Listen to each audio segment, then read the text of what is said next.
Today we are talking about a topic that is not often discussed,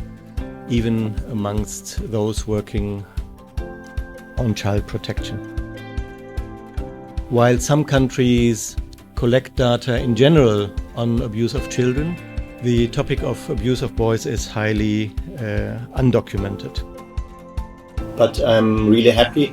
that we were able to support the research of Dr. Joanna Hicks and First Step Cambodia on this topic on bridging the gap, and look very much forward to the presentations and the discussions. Thank you very much. So the first question, which I know Cameron mentioned, is probably the most important one. Can boys be sexually abused? I think generally speaking, the answer is no. It's always believed that this is something that only happens to women and girls, and that the perpetrators are always men or boys. And I think that this is probably one of the first most serious barriers that it comes to when we talk about, legal mechanisms for protecting boys from sexual violence, is just the fact that it's not even acknowledged.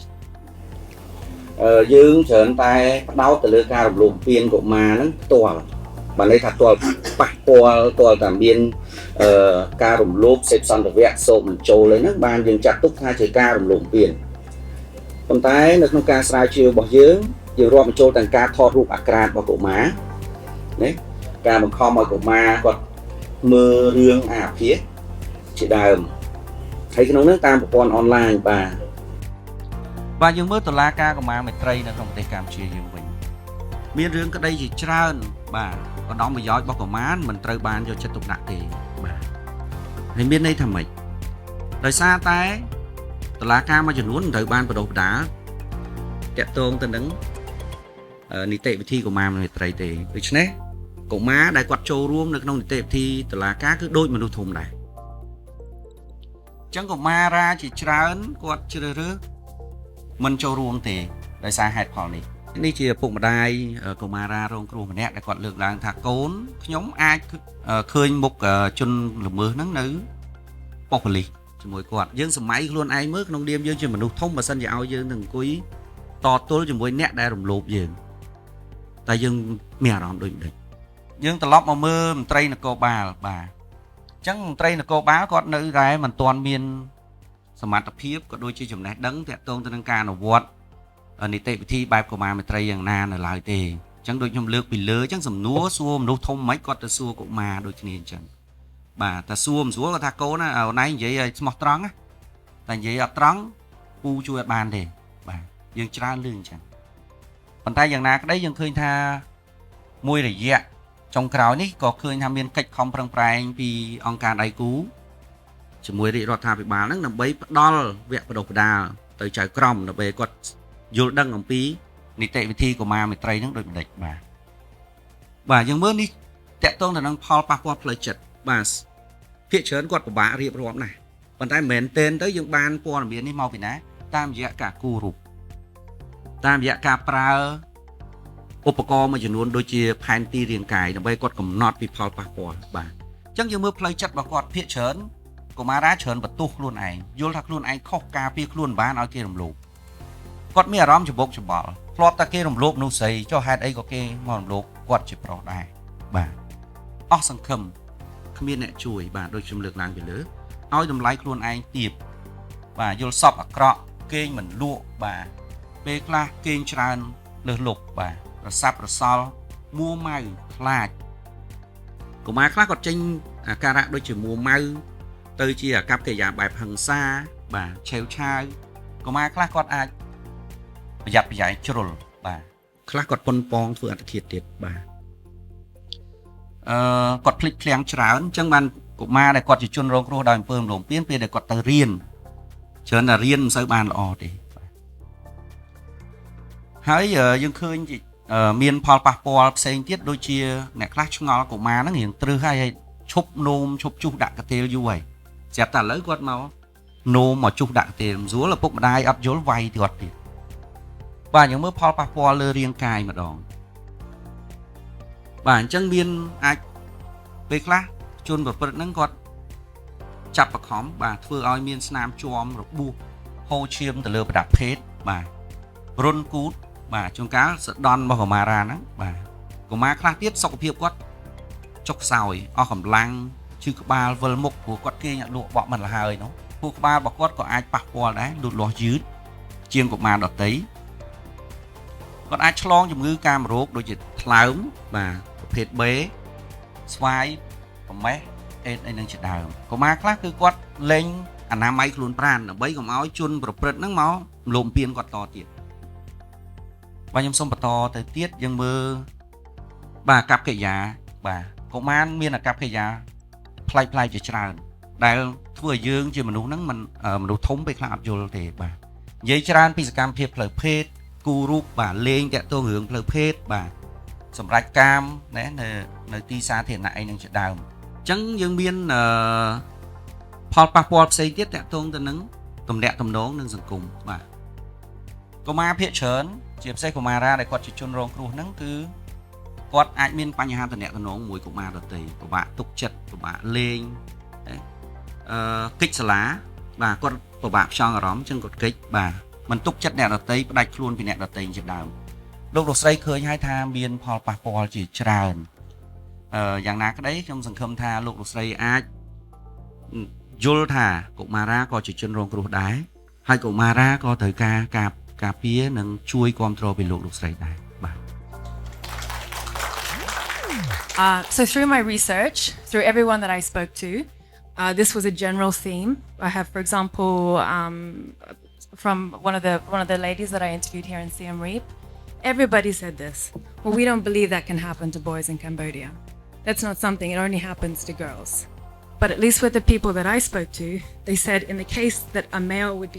was found to have been sexually abused, it wouldn't really matter because he wouldn't lose social face. There would be no real harm done because it's okay. It doesn't matter if he's lost his virginity. It doesn't matter as if it would for a girl. And so this was explained to me by several of the participants that a boy probably wouldn't speak up. And I really wanted to share this story of one of the young men that I interviewed here in Siem Reap. And he grew up in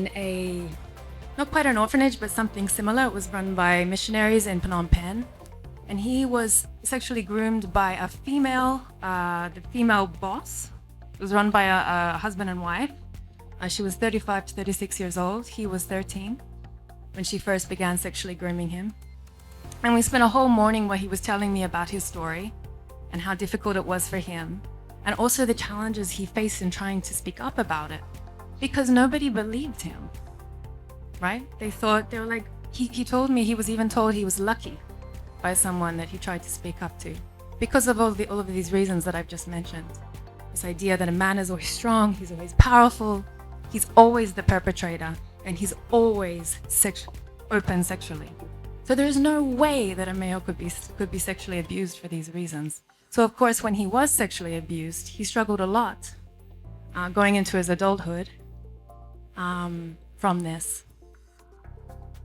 And what, of course, this results in is silence. And silence is injustice's best friend. Where there's silence, there can never be justice. We need to be able to have this silence broken on these topics. Sexual violence does have an enormous impact on boys. It has an enormous physical impact, and of course it has an enormous psychological impact. And I just wanted to list some of the studies that I came across in my research that are highlighting this, to emphasize this. That regardless of whatever cultural models exist that state that boys and men can't be hurt, they can't be shamed, they of course can. Okay, so how can we move forward? What can we do next? Well, I think that there is a lot that we can do. We can start by trying to shift different perceptions of masculinity, giving men a space to be vulnerable, to say, I've been hurt, I feel shame, I feel embarrassed, I feel bad, whatever negative emotion it is, men and boys should be allowed to say this, to speak up about it, and in the case of sexual abuse, should be able to tell somebody without fearing shame, humiliation, or not being believed.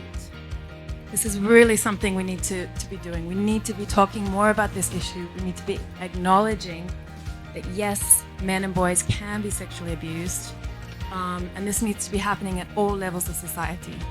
It needs to be happening in the community. It needs to be happening amongst law enforcement. It needs to be happening at a government level. And we have to take it seriously. Schools play an incredibly important role. Shaping the minds of young people begins at school.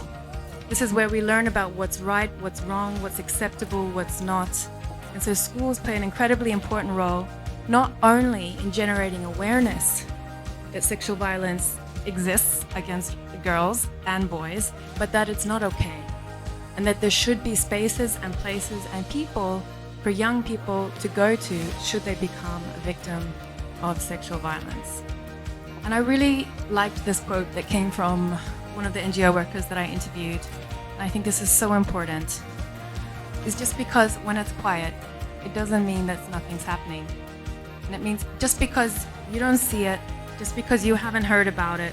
just because no one's told you about it, it doesn't mean it's not there, and it doesn't mean it's not everywhere.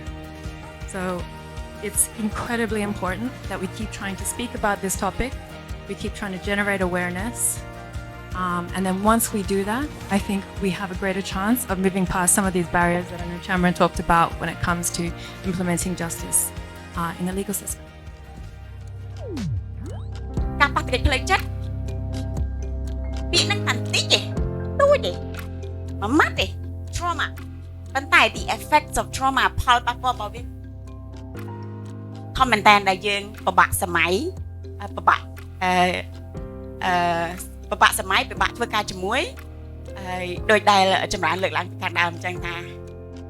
មិនស្រួលទេចាមិនស្រួលទេធ្វើការជាមួយអ្នកដែលមានការប៉ះទង្គិចផ្លូវចិត្តកញ្ចក់ពេលតម្លាក់ទៅវាបែកហើយកំតិចបំណែកនៃការបែកមួយហ្នឹងគឺវាទៅមួយចិត្តខ្លះឆ្ងាយសម្រាប់បុគ្គលដែលរងព្រឹត្តិការណ៍ខ្ញុំអាចប្រៀបធៀបទៅដូចកញ្ចក់ដែលខ្ញុំនិយាយមកអញ្ចឹងនៅពេលដែលព្រឹត្តិការណ៍ហ្នឹងកើតឡើងការចងចាំនៃព្រឹត្តិការណ៍ទាំងមូលរបស់គាត់ហ្នឹងបែកដូចកញ្ចក់ហ្នឹងអញ្ចឹងបានជាអ្នកដែលឆ្លងកាត់ការប៉ះទង្គិចផ្លូវចិត្តគាត់អត់ចាំព្រឹត្តិការណ៍នឹងទាំងមូលឲ្យជាលំដាប់ថាអូម៉ោងនេះពេលនេះបុគ្គលនឹងស្លៀកពាក់អីខ្ញុំកំពុងធ្វើអីគឺអត់ចាំទាំងស្រុងអត់មាន big picture ទាំងអស់ហ្នឹងទេសូមកុំវិនិច្ឆ័យថាពួកគាត់កុហកហើយការព្យាបាលគឺជាការ collect គឺជាការប្រមូលអា small memory នឹងទាំងអស់គ្នាមកជុំវាវិញ attention ឡើយនេះខ្ញុំចង់ទាញទាំងអស់គ្នាមួយដែរគឺថាការរំលោភបំពានកុមារផ្លូវកាយក៏ដោយផ្លូវចិត្តក៏ដោយផ្លូវភេទក៏ដោយជាពិសេសរឿងផ្លូវភេទ it's not always វាកើតឡើងតែមនុស្សធំលើកុមារតែខ្លះវាកើតលើកុមារគ្នាឯងដែរត្រូវចាំថាកុមារក៏អាចប្រព្រឹត្តបានដែរការដែលគាត់មើលឬការរំលោភបំពានផ្សេងតាមរយៈ online ដែលគាត់មានគឺគាត់ tend to react គាត់មានទំនោរទៅធ្វើវាជាមួយអ្នកដទៃជាទូទៅ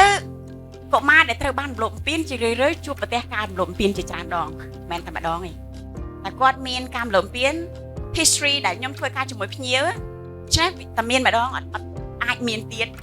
ហើយ throughout the life ហើយពាក់ព័ន្ធជាមួយការព្យាបាលក្មេងស្រីងាយនិយាយចេញជាងហើយធម្មតាបើពាក់ព័ន្ធជាមួយនឹងការព្យាបាលតែយើងងាយឆាប់បាននិយាយចេញជាងវាចំណែកមួយនៃការជាលឿនដែរមួយទៀត one thing ដែល important two thing ដែល important អំពី trauma ដែរហ្នឹងគឺ trauma is curable trauma គឺអាចព្យាបាលបានប៉ុន្តែការព្យាបាល is a long process វាជាដំណើរការវែងឆ្ងាយដែលមិនត្រឹមតែជាដំណើរការទេវាត្រូវការ relationship សម្ព័ន្ធភាព relationship ជាមួយនឹងអ្នកព្យាបាលដំបូង relationship ជាមួយខ្លួនឯងនិយាយទៅកុមារគួរតែកើតឡើងដោយឥតកង្វល់លេងក្រោមពន្លឺថ្ងៃមិនមែនរស់នៅក្នុងភាពងងឹតដោយសារទង្វើរបស់អ្នកណាម្នាក់នេះ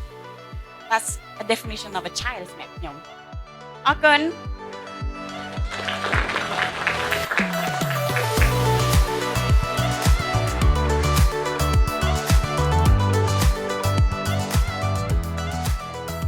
ខ្ញុំសូមជម្រាបសួរខ្ញុំឈ្មោះសុនស្រីនាងមកពីខាងសាកលវិទ្យាល័យជាតិបាត់ដំបងហើយនឹងមួយទៀតខ្ញុំឃើញតាក់ទងទៅនឹងវិធីសាស្ត្រកុមារមេត្រីមានទម្រង់របៀបណាហើយដែលនៅក្នុងការជួយគ្រប់គ្រងទៅដល់ពួកគាត់ផងដែរចាអរគុណ សម្រាប់យើងជាអ្នកជួយយើងដឹងថាគាត់ឆ្លងកាត់នៅរឿងរ៉ាវទាំងអស់ហ្នឹងហើយយើងដឹងថាមកដល់អាជ្ញាធរសួរម្សាមកដល់ប៉ូលីសសួរម្សាអញ្ចឹងយើងធ្វើម៉េចកុំឲ្យសួរគាត់រឿងដដែលម្សាទៀតអញ្ចឹងបើនៅអង្គការជំនាញដំបូងកម្ពុជាបុគ្គលិកសង្គមកិច្ចរបស់យើងនៅពេលដែលយើងទទួលបានករណីបែបនេះយើងប្រមូលព័ត៌មានទាំងអស់ហ្នឹងពីអាជ្ញាធរមុននៅពេលដែលយើងជួបកុមារជាទូទៅយើងមិនសូវជាសួរគាត់ទេយើងប្រើឧបករណ៍មួយចំនួនដែលយើងហៅថាឧបករណ៍កុមារមេត្រីឧទាហរណ៍ថាបើយើងនិយាយអំពីផលប៉ះពាល់រាងកាយយើងមានរូបគំនូររាងកាយអញ្ចឹងគាត់យើងណែនាំគាត់ឲ្យផាត់ពណ៌ផាត់អីទៅហើយគាត់អាចនិយាយចេញពីរឿងហ្នឹងហើយបើយើងនិយាយពីតុលាការកុមារមេត្រីក៏ដូចជាវិធីសាស្ត្រសម្ភាសបែបកុមារមេត្រីទាំងសំណួរទាំងធ្វើម៉េចធានាថាកុមារនៅកន្លែងមួយដែលមានសុវត្ថិភាពដែលគាត់អត់មានអារម្មណ៍ភ័យខ្លាចអញ្ចឹងយើងដឹងឲ្យប៉ុស្តិ៍ប៉ូលីសប្រទេសកម្ពុជាយើងកុំថាតែកុមារតែខ្ញុំចូលខ្ញុំខ្លាចដែរការសួរសំណួរចេញអំពីភាពចង់ដឹងចង់ឮរបស់យើងជ្រុលពេកគាត់អត់មានចំណេះដឹងអំពីរឿងការផ្ទៃផ្លូវចិត្តហ្នឹងធ្វើឲ្យគាត់ re-traumatizing ឲ្យបុគ្គលម្នាក់ហ្នឹងដូចកោះកកាយរបួសផ្លូវចិត្តហ្នឹងឲ្យបង្កើតរបួសផ្លូវចិត្តមួយទៀតអញ្ចឹងឲ្យនិយាយឲ្យខ្លីគឺអ្នកដែលធ្វើការពាក់ព័ន្ធជាមួយនឹងរឿងហ្នឹងត្រូវតែ trauma inform ត្រូវតែមានចំណេះដឹងអំពីការផ្ទៃផ្លូវចិត្តខ្ញុំឈ្មោះសុកមនីបញ្ចនាមកពីខាងសាលា UC កុមារដែលជាជនរងគ្រោះយើងដែលមិនមែនជាពេទ្យផ្លូវចិត្តឬក៏ពេទ្យចិត្តសាស្ត្រអាចព្យាបាលផ្លូវចិត្តពួកគាត់បានដូចម្ដេចហើយកុមារដែលពេលដែលកុមារមិនព្រមបង្ហាញពីបញ្ហារបស់ខ្លួនដែលខ្លួនជួបប្រទះនៅពេលដែលយើងព្យាយាមដោះស្រាយពីបញ្ហារបស់ពួកគាត់អរគុណច្រើនបង One of the most important things you can do for somebody, whether a victim of sexual violence, whether they're male or female, is to just believe them. I know I've worked for years on issues related to sexual violence against women and girls all over the world, and it's one of the biggest problems, is saying that it's been made up or whatever. So I think in terms of you don't have to be a psychologist, you know, to be able to help a victim of sexual violence in that way, regardless of whether they're male or female, to not laugh at them, not mock them, but just to say, I believe you, that was terrible what happened to you, and I think we should try to do something to protect you. មួយទៀតចំណុចមួយទៀតបើយើងមិនមែនជាអ្នកប្រព្រឹត្តឬក៏មិនមែនអ្នកជួយចំណែកមួយដែលយើងធ្វើបានគឺ say no ទៅនឹងការនិយាយថាទេចំពោះការរំពាននិយាយថាទេទៅលើការបៀតបៀនប្រើពាក្យសម្ដីទៅលើជនរងគ្រោះមិន not silence កុំស្ងាត់ I will conclude by thanking again the researchers for doing this incredible work for us. It took us a long time, longer than expected, but I think this is what's always happening with research. So thank you very much, Dr. Hicks. Thank you very much, Chamran. Also, I'm grateful for Sotieri's contribution to this event. Yeah, I think we can conclude by our joint photo. Thank you very much.